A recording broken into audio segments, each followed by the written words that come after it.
Bonjour à toutes et à tous et bienvenue dans The Cozy French. Je suis Léa, très heureuse de vous retrouver aujourd'hui. Bonjour tout le monde, moi c'est Mathieu. J'ai une question pour vous. Est-ce que votre français fonctionne parfaitement seulement quand personne ne vous parle? Tu comprends une conversation, tu reconnais les mots, mais dès qu'il faut répondre, tout devient silencieux. Exactement. Dans ma tête, j'ai du vocabulaire. Dans ma bouche, j'ai parfois seulement oui. C'est une situation très fréquente et elle ne signifie pas que votre français est mauvais. Aujourd'hui, nous allons comprendre pourquoi les mots restent bloqués et comment commencer à les faire sortir. Sans attendre de parler parfaitement ni de connaître tout le dictionnaire. Dans The Cozy French, nous apprenons avec des conversations naturelles, simples et proches de la vie quotidienne. Si cet épisode vous aide, pensez à vous abonner et à le partager avec une personne qui comprend beaucoup de français, mais qui répond souvent avec un sourire inquiet.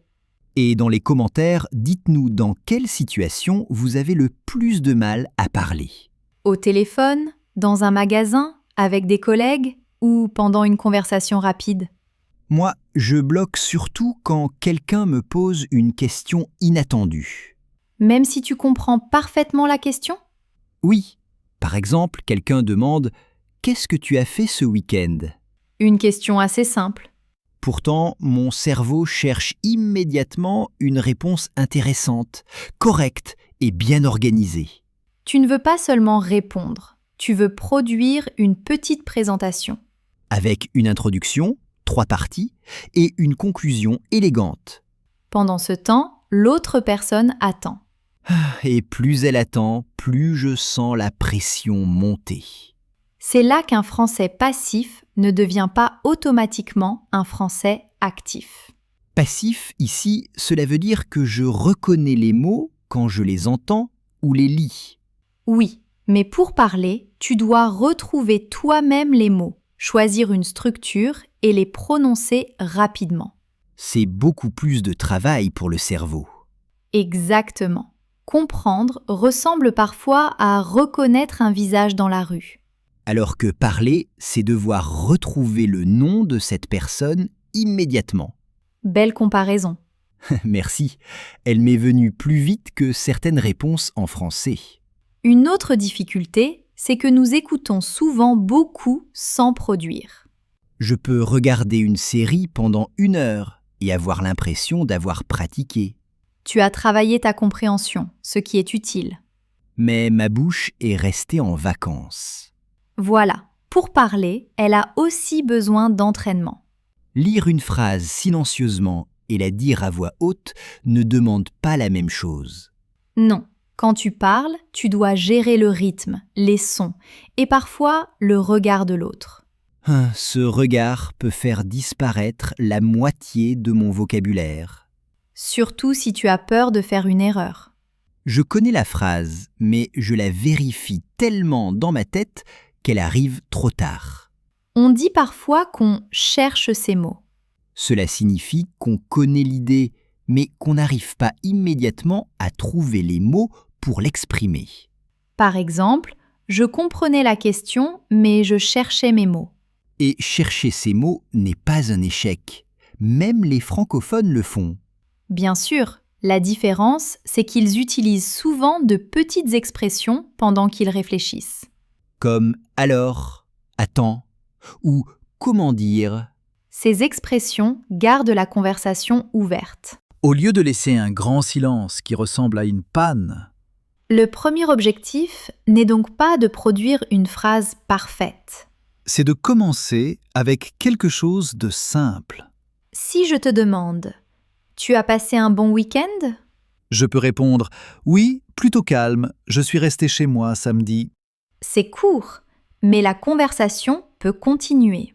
Alors, cette semaine, je vais arrêter d'attendre une réponse brillante. Je vais simplement ouvrir la porte avec une petite phrase. Et laisser les mots suivants arriver ensuite. Mon français n'est peut-être pas absent. Il attend seulement que je lui donne la permission de sortir. Hier, j'ai regardé une vidéo en italien. je comprenais presque tout, mais quand j'ai voulu répéter une phrase, plus rien. Les mots avaient quitté la pièce sans prévenir? On peut dire ça. Pourtant, quelques secondes avant, je les avais parfaitement reconnus. C'est donc la différence entre reconnaître une phrase et la produire soi-même. Oui, quand on écoute, le contexte nous aide énormément. Le sujet, le visage de la personne, les mots précédents. Et parfois, même les gestes. Tout cela nous permet de deviner une partie du sens. Mais quand je dois parler, personne ne me donne la première moitié de la phrase. C'est à toi de retrouver les mots, choisir le temps du verbe et organiser l'idée. Puis de prononcer tout cela pendant que quelqu'un me regarde. Voilà pourquoi parler demande un entraînement différent. Pourtant, beaucoup d'apprenants pensent « je vais encore écouter pendant 6 mois, puis je parlerai naturellement ». L'écoute est essentielle, mais elle ne remplace pas complètement la production.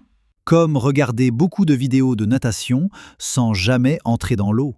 Tu peux comprendre les mouvements, mais ton corps doit aussi les pratiquer. Avec moins de risque de boire la tasse en français. Sauf pendant une conversation très stressante. Alors, comment transformer ce que je comprends en phrases disponibles? D'abord, en arrêtant de collectionner uniquement des mots isolés. Tu préfères apprendre des groupes de mots? Oui. Par exemple, au lieu d'apprendre seulement « avis », retiens « à mon avis » ou « donner son avis ». Ces groupes sont déjà prêts à entrer dans une phrase. Exactement. Si je te demande « Tu as aimé ce film ?» tu peux commencer immédiatement par « à mon avis ». À mon avis, le début était un peu lent, mais la fin était réussie. Tu n'as pas construit chaque élément depuis zéro. J'ai utilisé une petite structure comme point d'appui. Un point d'appui, c'est quelque chose qui nous aide à avancer ou à nous sentir plus stables. Par exemple, cette expression me sert de point d'appui quand je donne mon opinion. Une autre méthode consiste à reformuler ce qu'on vient d'entendre. Même avec des mots plus simples? Surtout avec des mots plus simples. Je dis « J'ai passé une journée épuisante au bureau ». Je peux répondre « Donc, tu es très fatigué à cause du travail ?» Oui, tu montres que tu as compris et tu produis déjà une phrase. C'est moins difficile que d'inventer immédiatement un nouveau sujet. Tu peux aussi reprendre une partie de la question.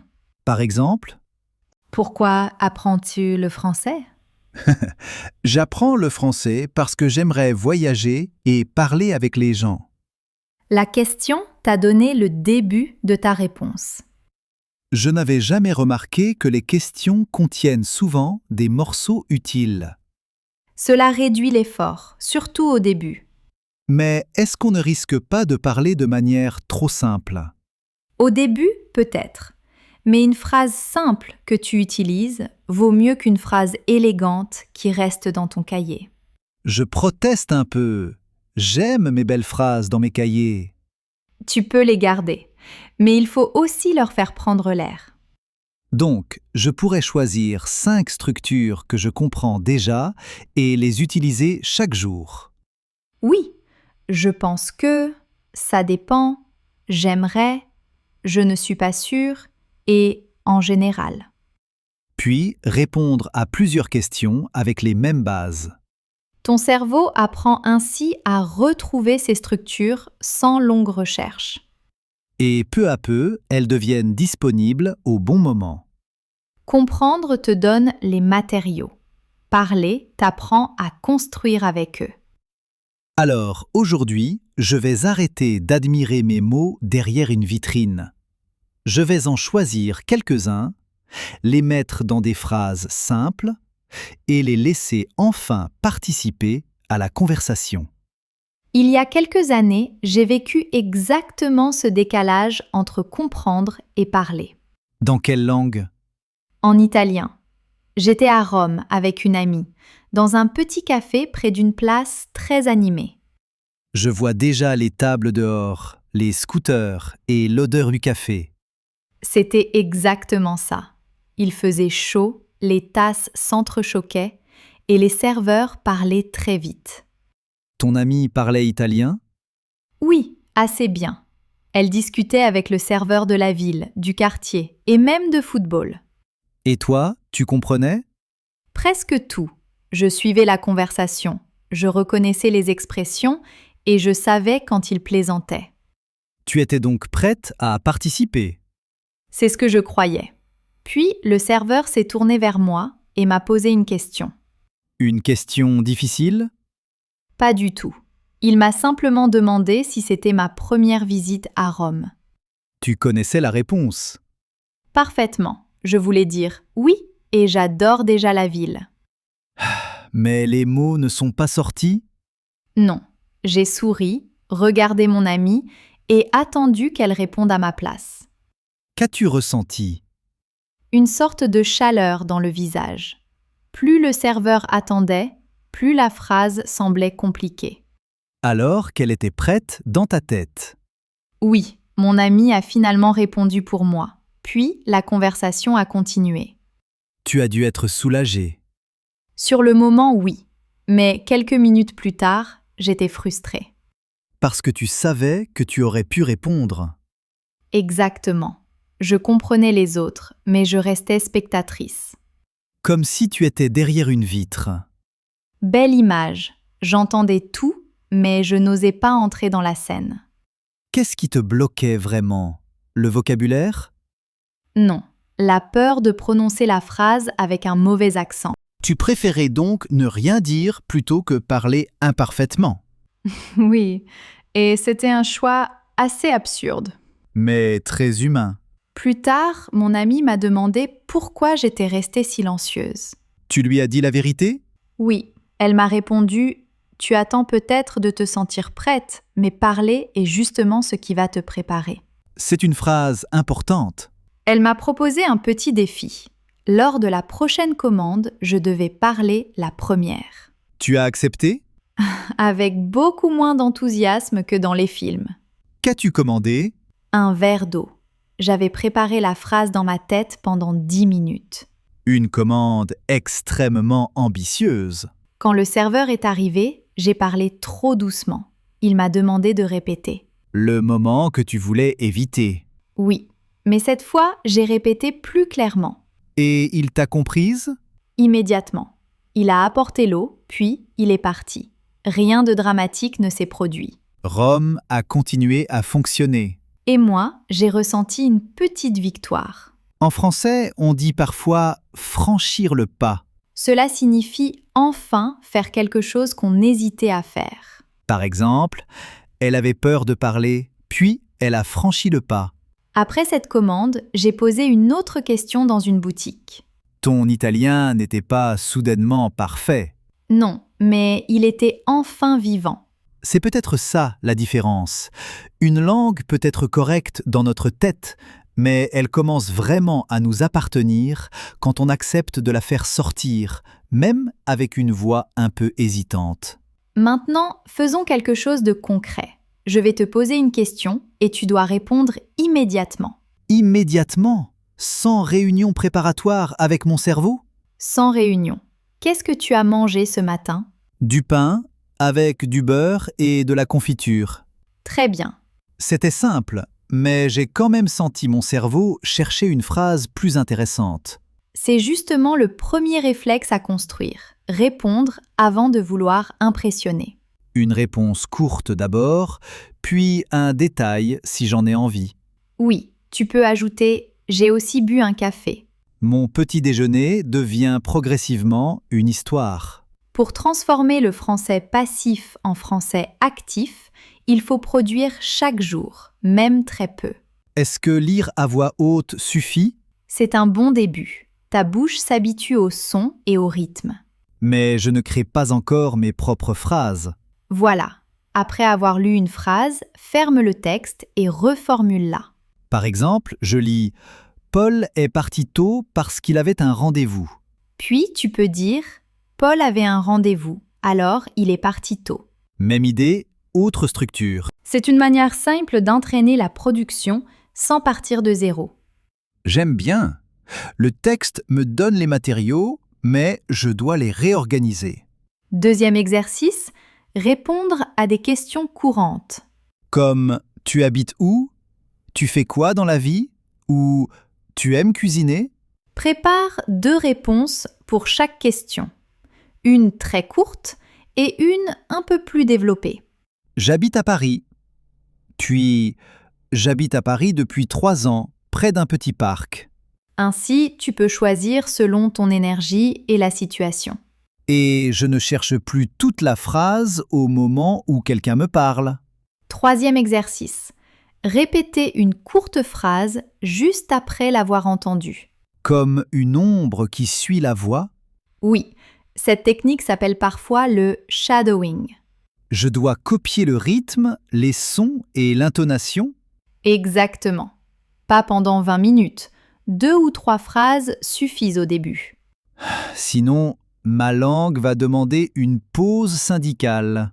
Tu peux écouter « Franchement, je ne sais pas encore », puis répéter avec le même rythme. Franchement, je ne sais pas encore. Très naturel. Maintenant, utilise la structure avec une autre idée.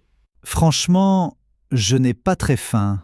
Voilà comment une phrase entendue devient un outil personnel. Et si je n'ai personne avec qui parler? Décris à voix haute ce que tu fais. Je prépare le dîner. Je coupe les tomates. J'ai oublié d'acheter du fromage. Ce n'est pas une conversation passionnante, mais c'est une vraie production. Mes tomates deviennent mes partenaires linguistiques. Tu peux aussi résumer ta journée pendant 1 minute avant de dormir. Sans écrire d'abord? Sans écrire. Le but est d'apprendre à avancer avec les mots disponibles. Et si je bloque? Utilise une phrase de secours. Comment dire « Je ne connais pas le mot exact » ou « C'est une sorte de… » Au lieu d'arrêter toute la phrase. En français, on dit « prendre le pli ». Cela signifie s'habituer progressivement à une nouvelle manière de faire? Oui. Par exemple, au début, parler seul était étrange. Puis, j'ai pris le pli. Alors, je vais choisir une question par jour, répondre sans écrire, reformuler une phrase et parler 1 minute à voix haute. 4 petits gestes pour réveiller ton français actif. Et demain matin, mes tomates auront droit à une conversation complète. Après tous ces exercices, j'aimerais poser une dernière question. De combien de mots avons-nous réellement besoin pour commencer à parler ? J'espère que la réponse n'est pas tous les mots du dictionnaire. Heureusement, non. Dans la vie quotidienne, nous utilisons souvent les mêmes structures et les mêmes expressions. Donc, mon problème n'est peut-être pas seulement le manque de vocabulaire. Non, tu connais probablement déjà assez de français pour avoir de petites conversations. Mais mes mots sont parfois rangés dans des boîtes différentes, au fond d'un placard mental.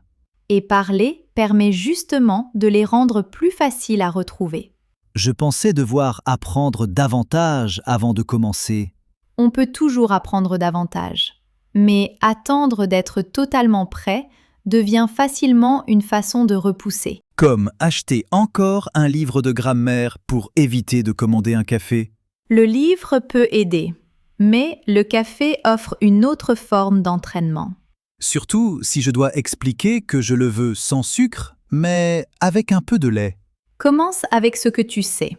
Si une phrase devient trop compliquée, simplifie-la. Au lieu de dire « j'aurais souhaité savoir s'il était éventuellement possible », Tu peux dire « Est-ce que je peux ?» beaucoup plus facile à sortir avant que le café refroidisse. Il est également utile de connaître ces sujets familiers. Ma ville, mon travail, mes loisirs, ma famille et ce que j'ai fait ce week-end. Prépare quelques phrases flexibles sur ces sujets, mais ne les apprends pas comme un discours fermé. Sinon, une question différente suffit à détruire tout mon scénario. Exactement. Apprends plutôt des éléments que tu peux combiner. En général, en ce moment, j'aime surtout, ça dépend. Avec ces débuts, tu peux répondre à beaucoup de questions. Et si la conversation va dans une direction inattendue? Tu peux demander de répéter, reformuler ou dire honnêtement que tu cherches un mot.